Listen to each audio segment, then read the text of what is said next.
திருந்தி வாழ்கிற அளவுக்கு நான் கெட்டவனும் இல்லை, அடுத்தவனுக்கு அறிவுரை சொல்கிற அளவுக்கு நான் நல்லவனும் இல்லை.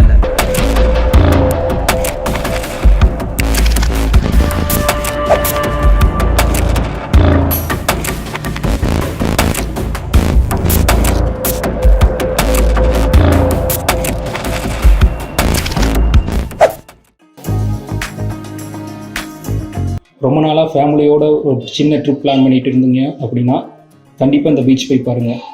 அந்த பீச் நேம் தான் தரங்கம்பாடி பீச். இது எங்கே அமைஞ்சிருக்குன்னு பார்த்தீங்கன்னா தமிழ்நாடு மாநிலத்தில் இருக்கிற மயிலாடுதுறை மாவட்டத்தில் அமைஞ்சிருக்குங்க.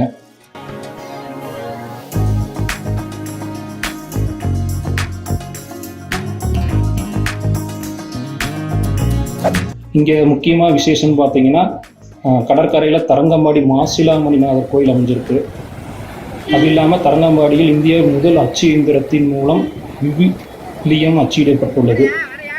அது இல்லாமல் கண்டிப்பாக இங்கே ஒரு கோட்டை அமைஞ்சிருக்கு, அதை கண்டிப்பாக பார்த்தே ஆகணும். அதுதான் டேனிஷ்காரர்களின் கோட்டை.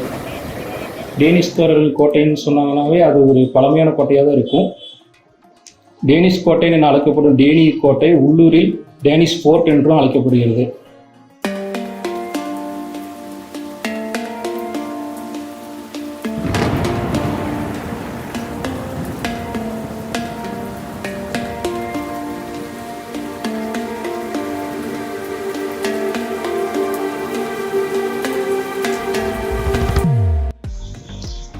இந்த தரங்கம்பாடி பீச்சுக்கு எப்படி வரணும்னு கேட்டிங்கன்னா, தமிழ்நாட்டில் நீங்கள் எங்கே இருந்தாலும் நாகப்பட்டினம் அல்லது மயிலாடுதுறை அல்லது சீர்காழிக்கு பேருந்து வழியாக வந்து அங்கேருந்து ஷேர் ஆட்டோ அல்லது லோக்கல் பஸ் பிடிச்சி தரங்கம்பாடி பீச்சுக்கு வரலாம்.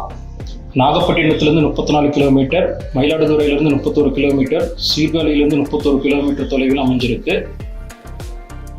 அல்லது ரயில் மூலிமா வரத்துக்காக மாயவரம் வரையும் ட்ரெயின் வசதி இருக்கும். அங்கேருந்து நீங்கள் மறுபடியும் லோக்கல் கைடு பிடிச்சி ஷேர் ஆட்டோ அல்லது லோக்கல் பஸ் வழியாக தரங்கம்பாடிக்கு வரலாம்.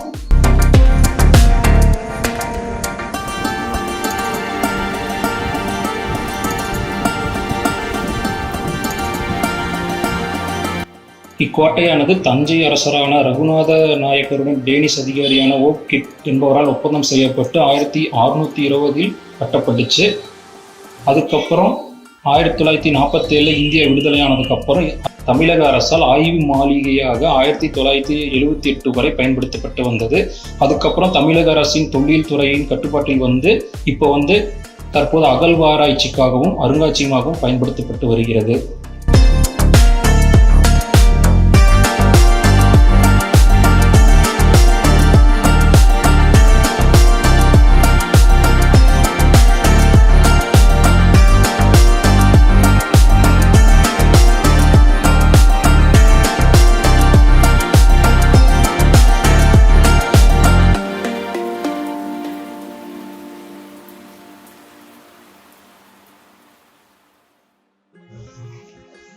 இதுவும் நன்றி.